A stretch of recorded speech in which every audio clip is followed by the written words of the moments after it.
خود او پیش از زندان مردم ملکی را و مجاهدین زیاد به شهادت رسان. مجاهدین خو علیه جهاد میکرد، پروا نداشت. به خاطر شهادت، به خاطر از چیزا برآمده بود، به خاطر دفاع از قرآن، ناموس، وطن، خاک. خب مردم ملکی به گناه که به شهادت میرساند خیلی ما را درد میکنه. به مو خاطر ما دیگه جهاد شروع کردیم. گفتیم دیگه زندگی به درد چی میخوره؟ باید فدای دین، فدای وطن، فدای قرآن، فدای ناموس خودش کنیم که ناموس ما از شفاخانه میاد داره به شهادت میرسه.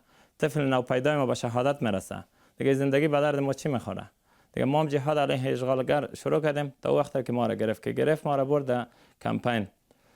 داخل یک اتاق انداخت، اونجا پکا چالان بود، یک اتاق ریزه بود پلاستیکی، غرس میکرد. بعد از او یک زن امریکایی آمد برای ما گفت اگه او خوردن کار داشتی در اینجا بوتل بالا که رقمی بگو. او گفت دیگه ضرورت داشتی باز دک پرشی کامرا بگو، ما ان شاء الله میبینیم تا صبح وقت که شد.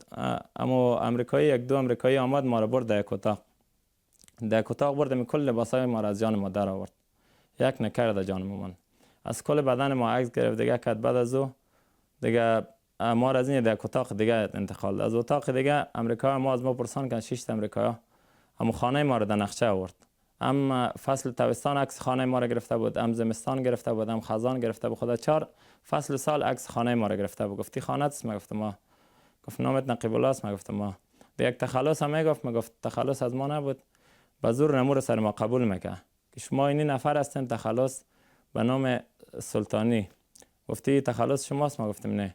خب بالاخره تو کد ما را از اینجا برد دیگه در میدان هوایی. همونجا میدان هم بود، در طیاره سوار کرد. طیاره سوار کرد، یک زن امریکایی که ما سوار شد، 4 نفر دیگه. از اینجا ما را برد شورو، میدان هوایی هلمند. از اونجا یک چند زندانی را سوار کرد همراه ما دیگه. پس آمد میدان هوایی پکتیکا، یک جای بود به نامش یادم نیست، تا خودم پکتیکا یک میدان هوایی شرند، در شرند برد. از اونجا ما را برد در بگرام. در بگرام که ما را برد تقریبا دیگه خفتن رسیدیم در بگرام.